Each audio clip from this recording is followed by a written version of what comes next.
Welcome back to a chapter a day. Happy Tuesday. We are moving on with the week, and today we'll be reading 2chronicles chapter 27.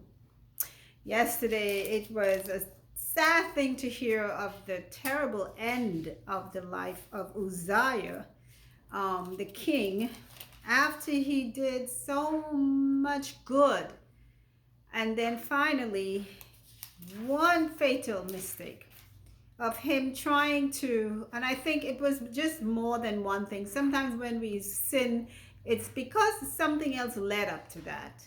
And he had become lifted up in his mind, as the Bible said. He was like an inventor. He was a good king. He was following God. God was blessing him. And something kind of triggered in his mind, and before you knew it, he was overstepping his bounds as far as offering incense in the temple, which was only supposed to be done by Aaron's sons, special priests.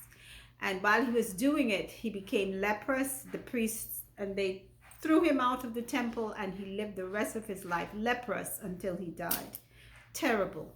So now his son Jotham is going to be taking over as king. Mercy. All right, Jotham was 25 years old when he began to reign, and he reigned 16 years in Jerusalem. His mother's name was Jerusha, the daughter of Zadok. And he did that which was right in the sight of the Lord, according to all that his father Uzziah did. Howbeit, he entered not into the temple of the Lord, and the people did yet corruptly. Oh, mercy. So you'll have to learn. I mean, if you live your life looking on at what your previous ancestors did, what your ancestors did, or the people that came before you, and you don't try to change things that were not done right, then you aren't learning. He learned that he ought not to go into the temple to do anything. And that's how his father became sick with leprosy, by going into the temple and trying to do what only the priests, and this is not just anybody said it, God said only the priests were supposed to do that service. So he learned, but the people were still corrupt. You can only do so much. Verse 3, he built the high gate of the house of the Lord, and on the wall of Ophel he built much.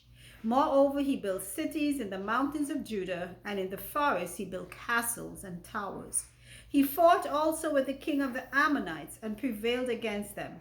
And the children of Ammon gave him the same year 100 talents of silver, and 10,000 measures of wheat, and 10,000 of barley. So much did the children of Ammon pay unto him, both the second year and the third year. So he's being a good king. He's doing right in God's sight. The people, sometimes, you know what, you just have to let go what you can't do and let God handle it. So, verse 6, so Jotham became mighty because he prepared his ways before the Lord his God. Now the rest of the acts of Jotham and all his wars and his ways, lo, they are written in the book of the kings of Israel and Judah. He was 25 years old when he began to reign, and reigned 16 years in Jerusalem. And Jotham slept with his fathers, and they buried him in the city of David. And Ahaz, his son, reigned in his stead. And that is the end of chapter 27 of 2chronicles. Very short, to the point. Again, just recounting what we've read in prior chapters in Kings, 1st and 2nd, and that's it. Jotham took over from his father Uzziah, who died from leprosy after doing what he was not supposed to do in the temple. He acted on behalf of the priests, and the priests were like the direct connection to God. Under God, the priests were performing, how should I say, right under God. That was where the priest's office were.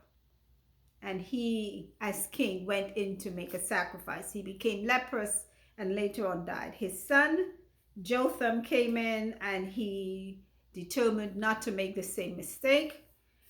He did well. He reigned for 16 years. They don't say too much about him, but I'm thinking they may have had more written about him in the books of Kings. So that's the end of our chapter for today, and that's the end of our reading. Thank you again for listening. Remember, faith comes when we hear God's words. Keep on listening.